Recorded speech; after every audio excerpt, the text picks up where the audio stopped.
마가복음 6장 30절에서 44절까지 말씀, 우리 함께 일어나셔서 하나님 말씀 듣도록 하겠습니다.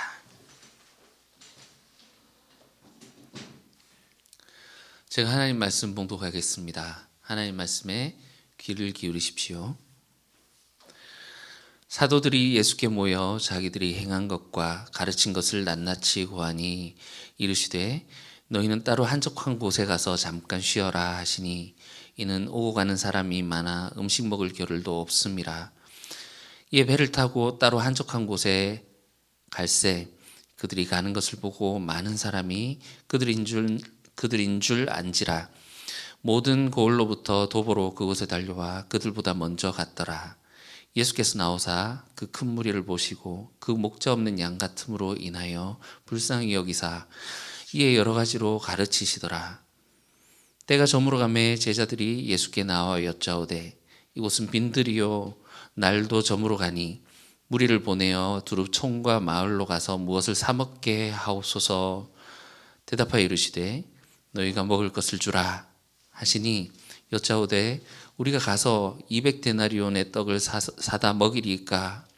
이르시되 너희에게 떡 몇 개가 있는지 가서 보라 하시니 알아보고 이르되 떡 5개와 물고기 2마리가 있더이다 하거늘 제자들에게 명하사 그 모든 사람으로 때를 지어 푸른 잔디 위에 앉게 하시니 때로 100명씩 또는 50명씩 앉은지라.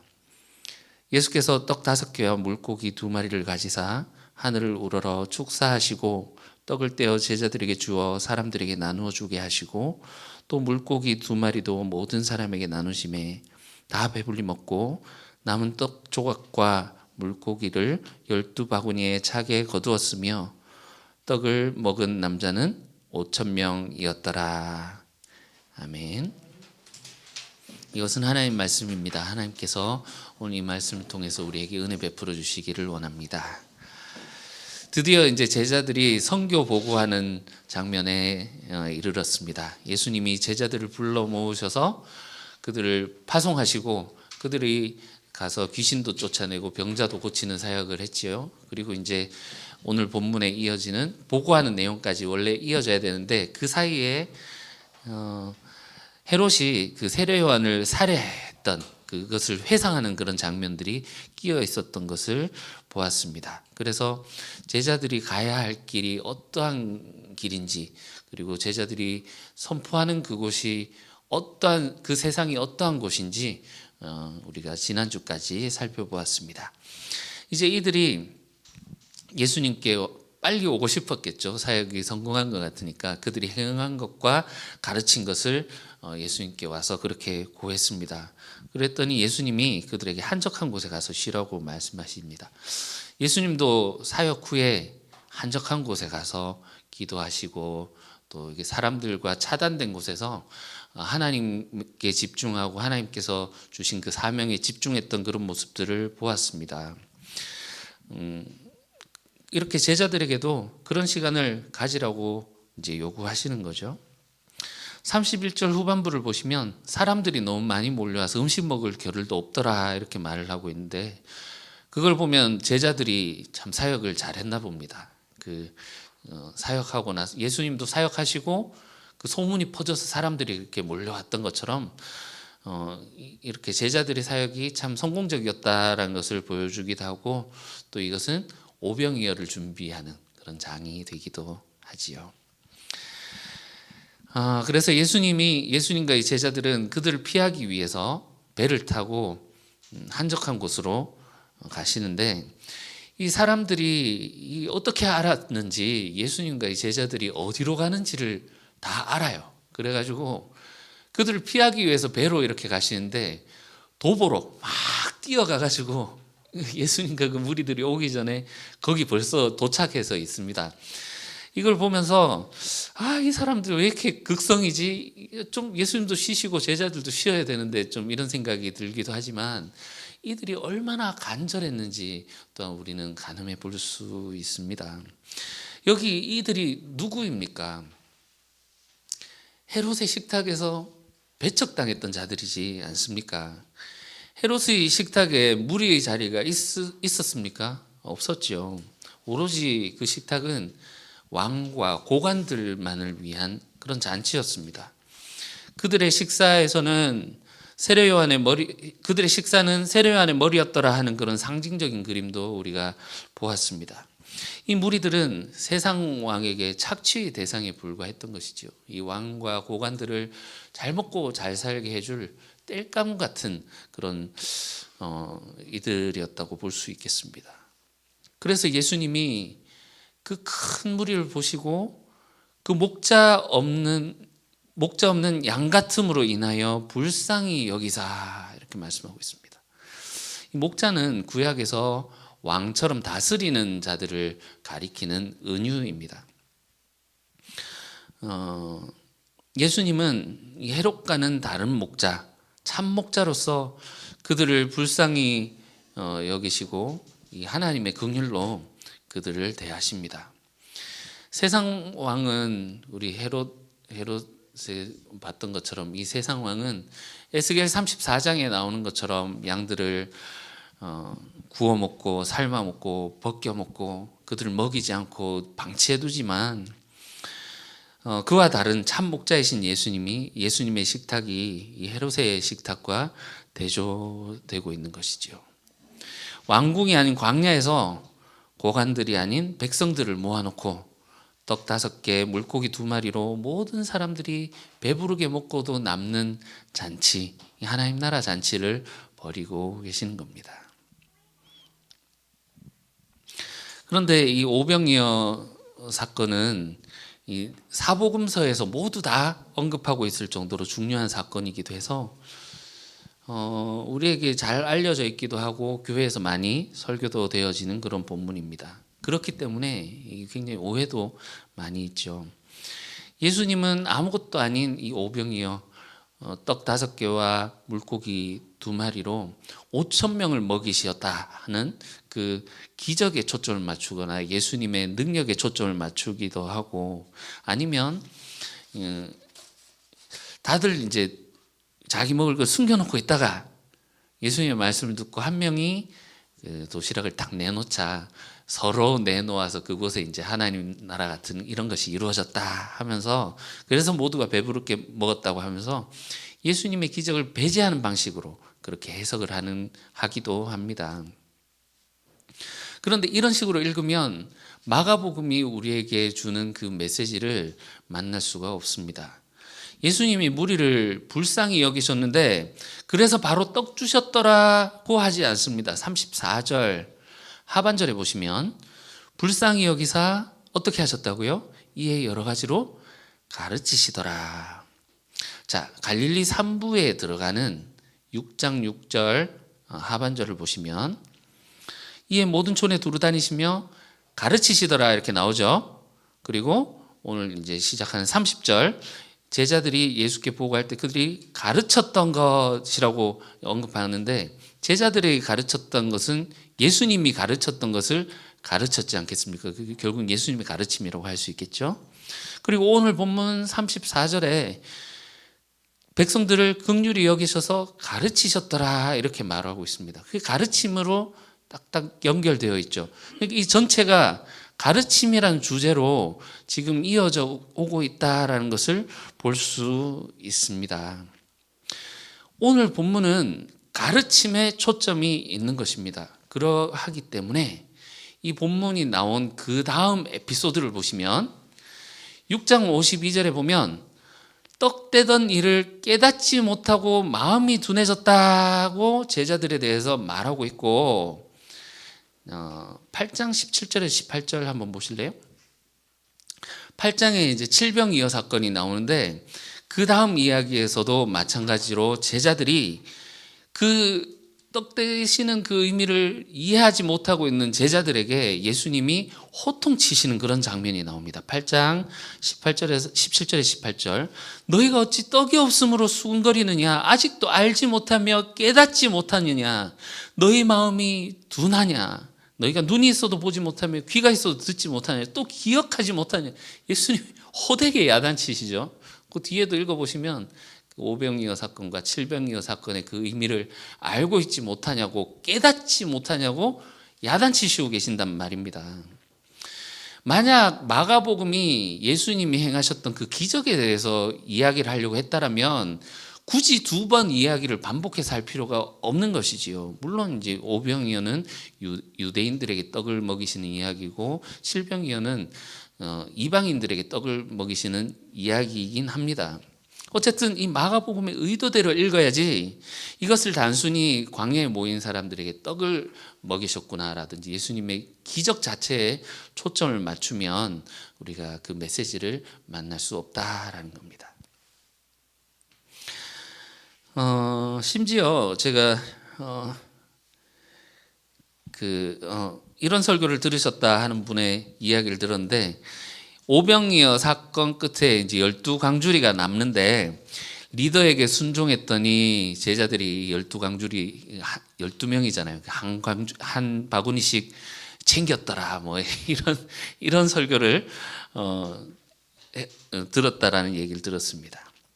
여러분 이런 설교를 들으면 어떻게 기도가 나옵니까? 주여 우리도 한 바구니씩 주시옵소서 이렇게 당연히 그렇게 나오겠죠.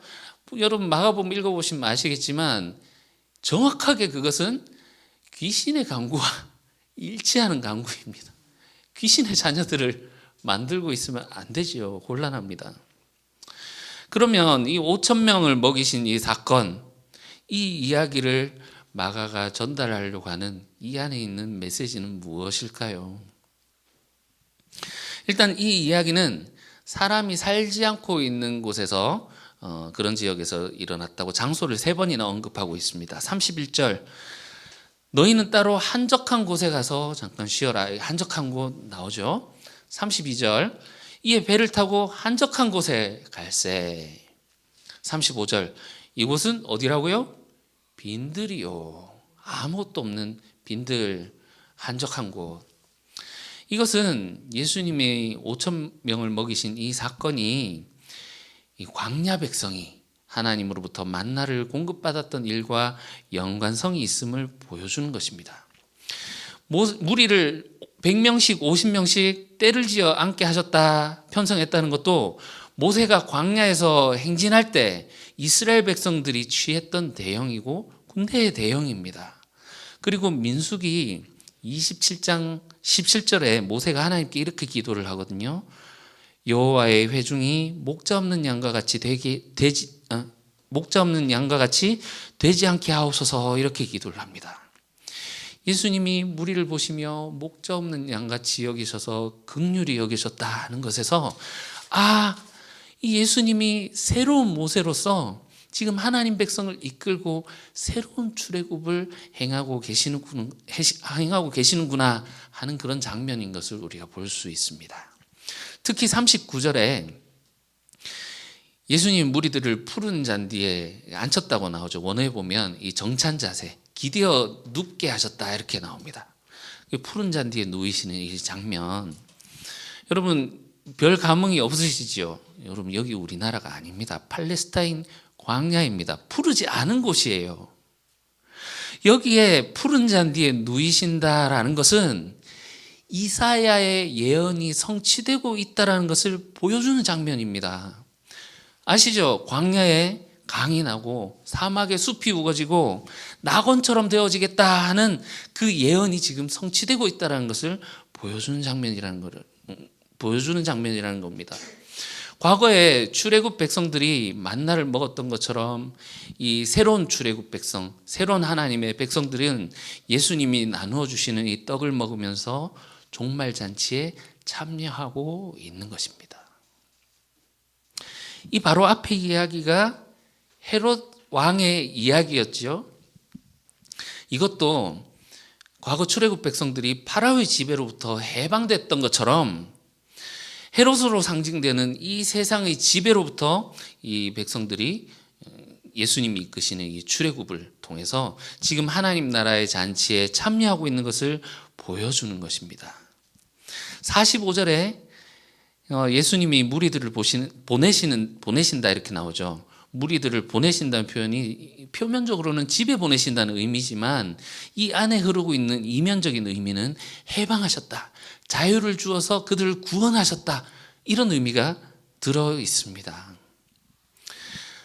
그러면 지난주에 세례 요한이 죽임 당하고 밖에 던져짐으로 출애굽을 한 것이다라고 제가 말씀드렸는데, 그러면 오늘 이 장면은 헤롯과 같은 그 왕의 박해에도 굴하지 않고 하나님의 뜻에 순종한 사람들이,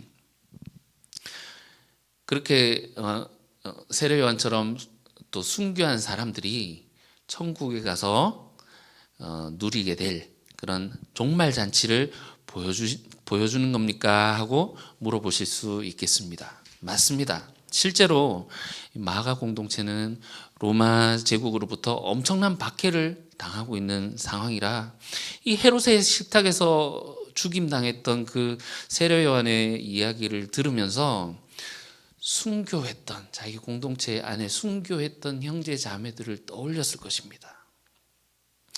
그러나 이제 그들이 예수님이 그들을 보내고 이제 슬퍼하고 있지만, 그 순교했던 형제 자매들이 이제는 예수님이 베푸신 그 잔치에서 푸른 잔디 위에 누워서 예수님이 주시는 그 떡을 먹으면서 하늘나라 잔치에 참석해서 그렇게 거기에서 막 웃으며 평화롭게 누워있는 모습을 생각하면서 굉장히 용기를 얻었을 것입니다. 지금 숨어서 박해를 피하고 있는 그들의 상황이지만, 이 말씀을 통해서 하나님 나라의 비전을 놓치지 않고 포기하지 않고 그들도 이 잔치에 참여하기 위해서 그것을 희망으로 삼고 소망으로 삼았을 것입니다. 그러나 이 이야기는 단순히 미래적인 차원의 그런 종말론적인 천국 잔치만을 말하는 것은 아닙니다. 왜냐하면 예수님이 선포하시고 가르쳐 주신 하나님 나라 그 속성 자체가 종말에 있을, 미래에 있을 그것을 가지고 와서 지금 여기 이 땅 위에서 시작되었다라고 하는 것이기 때문에 그렇습니다. 오늘 본문이 예수님의 이 가르침 주제 속에 있다라고 했는데, 예수님의 가르침이 무엇이었습니까? 예수님 비유를 통해서 알려주실 때 씨 뿌리는 비유 여러분 기억하시죠? 농부가 씨를 뿌렸는데 결실하지 못하는 밭이 있고 결실하는 밭이 있더라, 이렇게 말씀하셨는데, 우리가 앞에서 결실하지 못하는 밭을 보았죠. 헤롯의 이야기에서요. 씨, 말씀이 떨어졌지만 사탄이 물어가기도 하고, 이 헤롯이 그랬던 것처럼 받을 땐 기쁨으로 받았지만 또 세상 근심, 재물에 대한 염려, 기타 염려, 저 사람들이 내가 이 말씀을 따라 그대로 행하면 어떻게 생각하지 하는 여러 가지 이런 염려들 때문에 결실하지 못하는 밭의 전형의 이야기를 헤롯의 이야기에서 보았습니다. 그와 대조되는 예수님의 식탁 이야기는 결실하는 밭의 이야기입니다. 30배, 60배, 100배 결실할 것이라고 했는데, 물고기 5마리로 5,000명이 먹게 되는 이 하나님 나라가 이 땅에서 1000배의 결실을 맺게 되는 것을 보여주는 장면입니다. 그러니까 예수님이 보여주는 것은 이 땅 가운데 어떻게 이 하나님 나라가 결실하게 되는가, 이것을 가르쳐 주시는 것이라고 볼 수 있겠습니다. 오늘 이야기 안으로 다시 들어가 보면요, 예수님이 헤롯의 식탁에서 소외된 이 백성들을 보시면서 불쌍히 여기십니다. 다시 말씀드리지만 이것은 하나님의 긍휼이죠. 하나님 나라 목자의 심정을 드러낸 것입니다. 이 헤로디아의 딸이 헤로디아가 그 딸에게 세례 요한의 머리를 가져오라 이렇게 했을 때, 그 딸이 어머니의 마음을 헤아려서 그 머리를 쟁반 위에 올려주십시오 이렇게 했던 것처럼, 제자들이 이 백성들을 향해 불쌍히 여기시는 예수님의 모습을 보면서 제자들은 그 마음을 헤아려서 어떤 조치를 취해야 합니다. 35절에서 36절 보시죠. 때가 저물어가매 제자들이 예수께 나와 여짜오되, 이곳은 빈들이요 날도 저물어가니 무리를 보내어 두루 촌과 마을로 가서 무엇을 사 먹게 하옵소서. 제자들이 문제를 인식했습니다. 아유, 여기 빈들이라서 편의점도 없고 식당도 없고 먹을 것이 없는데, 날도 저물고 하면은 그 도로도 좋지 않은 그곳에서 이거 해도 지고 있는데 이거 참 큰일이구만 생각을 했겠죠. 문제를 파악한 이 참모들이 지휘관에게 보고하듯이 예수님께 말하는 거죠. 저들을 각자 보내서 사 먹으라고 하시지요. 말씀드립니다. 그런데 이에 대한 예수님의 대답은 좀 뜬금없어 보입니다. 그러나 오늘 본문의 핵심이 여기에 있습니다. 37절. 대답하여 이르시되 어떻게 말씀하시죠? 너희가 먹을 것을 주라. 여러분, 대책 없는 대답이지 않습니까? 예수님 왜 이렇게 현실 감각이 없으실까? 이렇게 할 만한 상황이기도 합니다. 예수님이 제자들을 파송하실 때 지팡이 외에는 돈 지갑도 음식도 도시락도 싸고 가지 말라고 말씀하셨지 않습니까? 지금 이들에게 돈이 있습니까? 없습니까? 없지요. 한 제자가 저들을 먹이려면 200데나리온 정도 필요할 것 같은데요. 이렇게 말합니다. 이게 8개월치 월급 정도라고 보시면 됩니다. 계산이 엄청 빠릅니다. 척 보면 이 사람들 먹이려면 한 이 정도 돈이 있어야 되겠구나. 계산이 딱 선 거죠. 그런데 이제 그 큰 금액은커녕 지금 돈이 없다니까요. 이런 상황이지 않습니까? 예수님 지금 무슨 말씀을 하십니까? 제자들은 어리둥절해 했을 것입니다.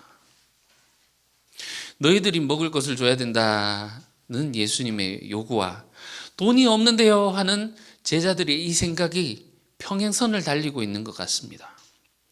분명히 예수님이 하나님 나라 백성은 지팡이 외에는 아무것도 가지지 말아야 된다. 돈도 음식도 아무것도 소유해서는 안 된다라고 말씀하고 가르쳐 주셨음에도 불구하고 제자들은 여전히 돈으로 해결하고 있다라고 하는 이 사실을 우리가 보게 됩니다. 사먹고 오게 저들로 하여금 가서 사먹게 하시지요. 그죠? 제자들이 돈으로 해결하려고 하다 보니 그들의 해결책이 무엇이었습니까? 해결책으로 내놓은 것이 무엇이었습니까? 각자 알아서 하도록 하시지요. 그렇죠? 나 몰라라 정신입니다. 이것은 헤롯의 태도와 동일한 것이지 않습니까? 헤롯의 식탁에는 돈 있고 힘 있는 자들이 모여서 누리는 곳입니다. 그렇지만 거기에 무리들 백성의 자리가 없지 않습니까? 백성들은 어디 있습니까? 물어보면 헤롯은 그들은 모르겠는데 이렇게 대답하지 않을까요? 어디 그들이 이렇게 말하지 않을까요? 예수님은 목자의 심령으로 저들을 불쌍히 여기시면서 불쌍히 여기시는데 제자들은 헤롯과 같이 그들의 삶에 대해서 무관심합니다. 알아서 하라고 하시지요. 지팔 지가 흔들라고 하시지요. 이러고 있지 않습니까? 다른 사람의 삶에는 너무나도 무관심하고 개인적이고 자기만 아는 이 현대를 살아가는 우리의 모습 속에서 이런 모습들이 더욱더 강화되는 것 같아서 좀 안타깝기도 합니다. 예수님이 말씀하시죠. 너희들이 먹을 것을 줘야 된다 해도 제자들이 알아듣지 못하니까 예수님이 다시 니들 있는 거 다 꺼내. 떡 몇 개 있어? 이렇게 물으십니다. 그래서 주섬주섬 챙겨오니까 떡 5개와 물고기 2마리를 이렇게 여기 있습니다. 가지고 내어놓죠. 예수님이 잘 봐라 하면서 그것을 하늘을 보시면서 축복하시고 제자들에게 나누어 주시는 행동으로 제자들에게 가르침을 주고 계시는 것입니다. 홀홀단신으로 아무것도 가지고 계시지 않으셨던 그 예수님의 그 사역이 이 땅 가운데 어떻게 하나님 나라를 불러왔는지 그것을 지금 제자들에게 친히 행동으로 보여주고 계시는 것이라는 겁니다. 이것의 의미는 예수님의 성만찬에서 제대로 드러납니다. 우리 14장 22절에서 24절 한번 찾아보시겠습니다. 14장 22절에서 24절. 제가 읽겠습니다.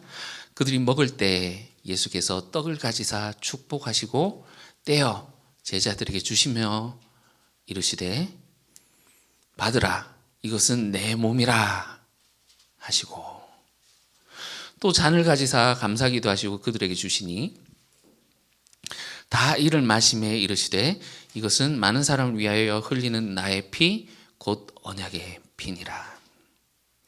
여러분, 예수님이 떡을 떼신다라는 것, 이 떡이 떼어진다라는 것은 자기 생명을 다른 사람에게 나누어 주는 것을 의미합니다. 10장 45절에서 예수님이 이 땅에 오신 목적에 대해서 말씀하셨죠. 내가 온 것은 섬김을 받으려 함이 아니다. 도리어 섬기려 하고 자기 목숨을 다른 사람의 대속물로 주기 위해서 왔다. 이렇게 말씀하시거든요. 오늘 본문은 이 먹을 것이 없는 상황, 지금까지 이야기들 보면 먹을 것이 없는 그 상황에 대한 암시들이 여럿 있습니다. 미리삭 이야기, 그죠? 그러면서 제자들이 참으로 배고팠다라는 그런 것도 우리가 볼 수 있고, 여러 군데에서 이 먹을 것에 대한 문제들을 다루고 있습니다. 이 먹을 것이 없는 상황 속에서 각자 도생, 스스로 알아서 생존하라고 하는 이런 사고를 가지고 있는 제자들에게 예수님은 행동으로 가르쳐 주시는 것입니다. 6장 41절, 예수께서 떡 5개와 물고기 2마리를 가지사 하늘을 우러러 축사하시고 떡을 떼어 제자들에게 주어, 아까 성만찬에서 보았던 그 장면하고 똑같죠? 사람들에게 나누어 주게 하시고, 예수님은 이 떡을 떼어 제자들에게 주셨고 이제 제자들에게 이것을 나눠 주라고 하십니다. 예수님이 자신을 대속물로 다른 사람을 위해 자기 생명을 주신 것처럼 이제 제자들에게 동일한 일을 해라, 너희들이 이 일을 해라고 요구하시는 것입니다. 여러분, 하나님 나라는 자기 몸을 찢어서 다른 사람에게 나의 생명을 줌으로, 나의 살과 피를 찢어줌으로 말미암아 그 사람을 살리는 것, 그걸로 말미암아 결실하게 되는 것이다 라는 것을 가르쳐 주시는 것입니다. 여러분, 우리는 이렇게 질문할 수 있겠습니다. 예수님이 제자들에게 주신 떡은 예수님의 몸이고 그 예수님 몸 받은 그 몸을 나누어 주라고 한 것이 아닙니까? 우리는 은혜로 예수님이 찢어주신 이 떡을 먹고 구원받은 것이 아닙니까?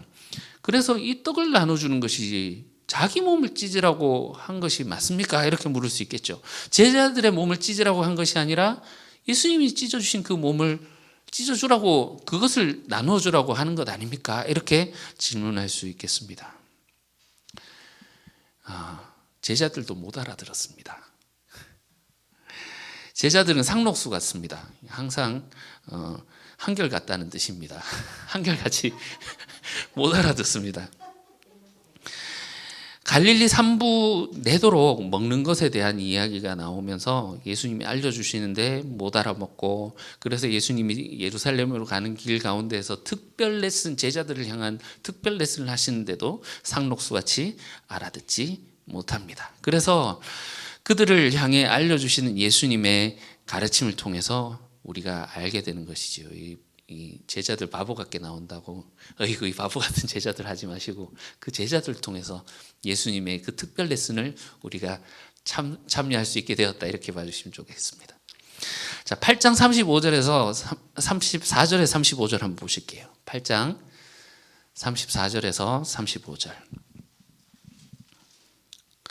무리와 제자들을 불러 이르시되 누구든지 나를 따라오려거든, 내 제자가 되려면, 하나님 나라 백성이 되려면 자기를 부인하고 자기 십자가를 지라, 그리고 나를 따르라 말씀하시죠.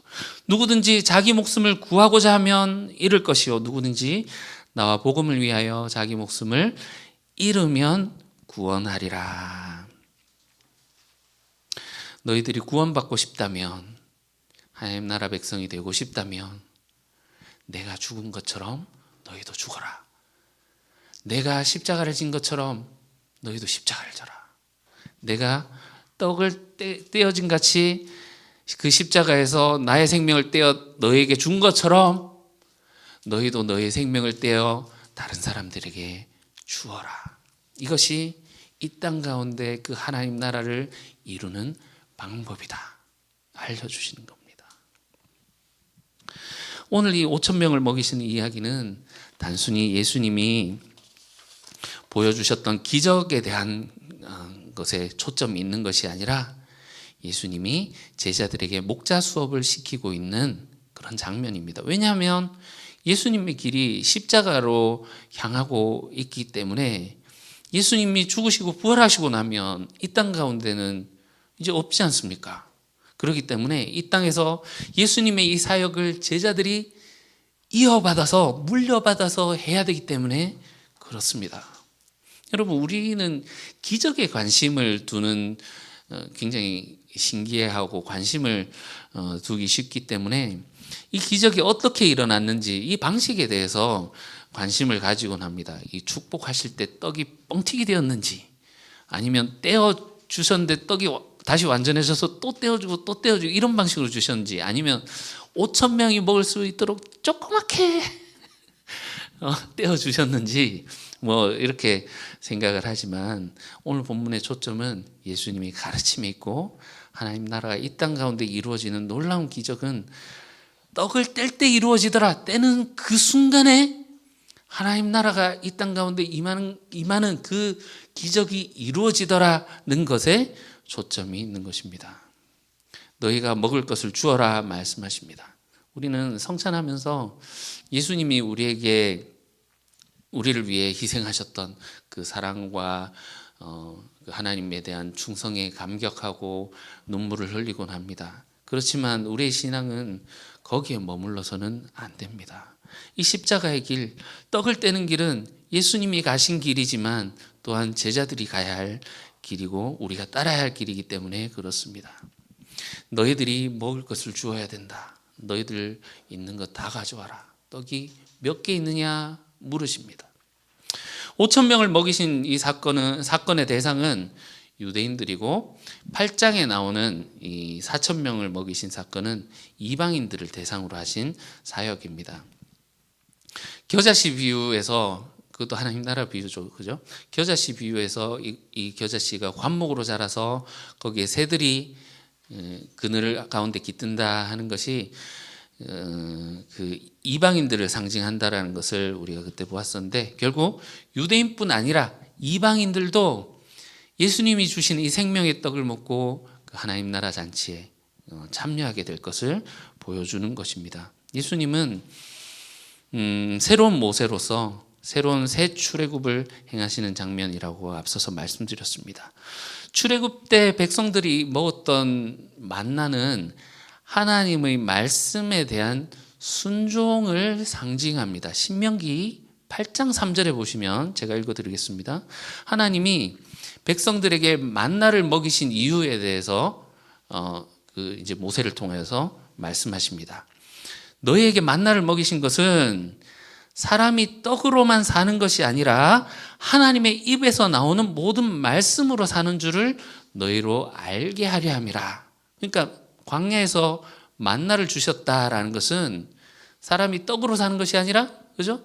하나님의 말씀으로 산다라는 그 하나님의 말씀이라는 그런 상징이 그 만나 안에 들어있다라는 것입니다. 그래서 오늘 본문에서 예수님이 너희에게 떡이 몇 개 있느냐 이렇게 물으시지요. 5개의 떡이 있습니다 라고 대답한 것은, 이것을 두고 학자들은 유대인들이 가진 5개의 떡, 5개의 말씀, 오경을 상징한다라고 말합니다. 물고기는 여러 가지 해석들이 있는데, 우선 이 마가 공동체 당시에 이 그리스도인들은 이 카타콤에 숨어 있으면서 비밀처럼 사용했던 그 물고기 문양 아시지요? 물고기 문양. 그래서 이 물고기는 이들의 정체성이다 이렇게 해석을 하기도 하고요. 또는 구약에 나오는 그 물속에 사는 괴물들이 있습니다. 리워야단이라든지 이 악을 상징하는 괴물들이 있습니다. 이들이 종말에 너희의 밥이 될 것이다라는 그 예언이 성취되는 그런 장면으로 보기도 합니다. 그런데 어쨌든 이 마가복음 안에서는 물고기에 대해서 별로 초점이 없어요. 떡에 대해서 계속 초점을 두거든요. 그래서 우리가 떡에 대해서 초점을 두고 본다면, 이 5개의 떡, 오경 하나님의 말씀에 숫자 2가 더해서 7 완전수가 되지 않습니까? 예수님이 전하셨던 그 말씀. 그래서 이들이 새로운 출애굽 백성들이 먹게 될 이 만나는 예수님의 말씀이다라는 것을 상징하고 있는 것입니다. 그들이 먹고 배불렀다라는 것은 이 종말잔치의 풍성함을 보여주는데, 그 후에 12광주리에 이 남은 떡 조각들이 가득 차는 것을 말하고 있죠. 여러분, 열둘이 상징하는 수가 열둘이 무엇을 상징하는 수입니까? 이스라엘을 상징하는 수이죠. 12광주리에 이 떡이 찼다라는 것은 요한계시록에 14만 4천이 차는 것처럼 새로운 이스라엘의 백성의 수가 가득 차는 것을 보여주는 것입니다. 그런데 그 12바구니에 모인 것이 떡 조각들이라는 것을 주목해 봅시다. 하나님의 백성이 되어서 그 안에 들어가는 자들은 떼어진 떡들만이 들어갈 수 있다는 것을 보여주는 장면이 아닐까요? 내가 내 몸을 찢어서 너에게 생명을 준 것처럼 이것을 받아먹고 너희도 너희의 몸을 찢어 다른 사람들에게 생명을 나누어 주어라 말씀하신 그 예수님의 명령에 순종해서 떼어진 떡이 된 자들만 하나님의 구원에 들어가게 되는 그런 상징적인 그림이라고 볼 수 있겠습니다. 정리하겠습니다. 5,000명을 먹이신 이야기는 단순히 육체적인 배를 불린 이야기가 아닙니다. 하나님 나라가 예수님을 통해서 어떻게 이 땅 가운데 이루어졌는지 그것을 제자들에게 행동으로 가르쳐 주시는 가르침이라는 것이지요. 거기에 우리가 참여함으로써 어떻게 죄사함이 일어나고 어떻게 하나님의 백성이 되며 어떻게 영원한 생명을 누리게 되는지, 지금 여기 우리의 삶에서 하나님 나라가 어떻게 구현되어야 되는지를 알려주시는 가르침입니다. 너희가 먹을 것을 주라. 어떻게 하라는 것입니까? 우리 팍팍하고 어려운 삶 딱 보면은 견적 나오지 않습니까? 우리 가족 한 달 생활비가 요 정도 필요하고, 딱 아까 샘 빠른 제자들처럼 우리 살려면 요만큼 딱 필요하고, 지금 우리 생활하기도 빠듯하고 할 것 없는 저들 먹일 수 있는 게 없는데요. 이러고 있지는 않습니까?